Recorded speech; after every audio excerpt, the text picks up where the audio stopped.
So, morning. What I wanted to talk about in today's video is about one of the main myths that there is around barefoot horses. So you very often hear it said that it's fine to have a barefoot horse if they're just a pasture ornament or if you only ever ride on soft ground, but that if you want to do road work or you want to ride over anything that is more than smooth terrain, it's just not going to be possible, and you're going to have to at the very least use boots, and that you'll probably have to use shoes. So I just wanted to talk a little bit about this and why I think this myth occurs. So if you consider a healthy horse's foot, it's growing constantly. So just in the same way as your fingernails it's constantly replacing itself. In a healthy foot, it will be stimulated according to the work that it's doing, and the growth rate will vary according to that stimulation. Now, if you take a horse that's been living out in a field and decide to take it for a 20-mile hack on the roads, chances are the horse's foot is going to wear down far too much and that horse will end up footsore. Absolutely agree with that. But the point is, if you go through a sensible conditioning program and get the horse's feet used to that amount of work, the foot will adapt, and more foot will grow in order to compensate for the foot that's being worn off. This is how it works. This is how it works in nature. This is why you don't see wild horses that are running over rough terrain, running around on bloody stumps. Just doesn't happen.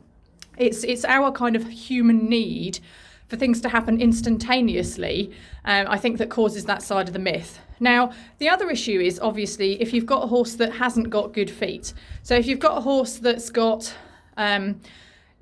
conditioning, sort of general conditioning problems, has got weak heels, has got thin soles, a horse that's got underlying inflammation, then of course, again, they're probably going to struggle going over rough terrain. So at that point, you need to be looking at things like correcting your horse's diet, making sure that you're stripping out the sugars and the starches, that you're giving them a mineral balancer, that they're getting a good, appropriate food that will enable them to grow good, healthy horn and to not have inflammation going on underlying in the foot that's going to cause problems anyway.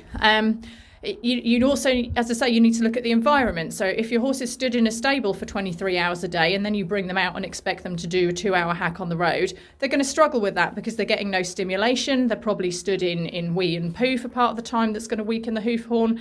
So, it just to blanket say horses can't be ridden on the roads without shoes is frankly completely wrong. But we need to get the environment right. We need to get the diet right. We need to make sure that the underlying health of the horse is right. But surely these are all things that we should be doing anyway.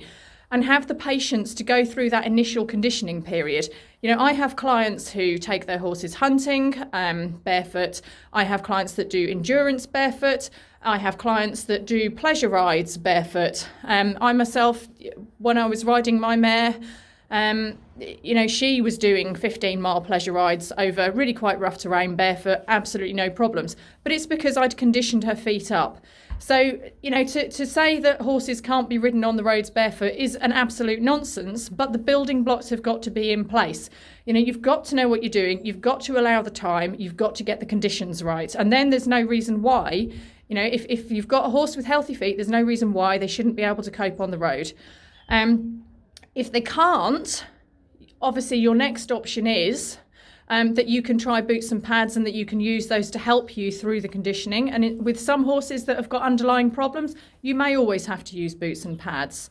But that's better for the hoof overall than putting a metal shoe on and all the problems that brings. Now, putting a shoe on a horse that is not currently able to cope on the road will mask the underlying problems most likely and will allow you to do things quicker. But quicker isn't always better.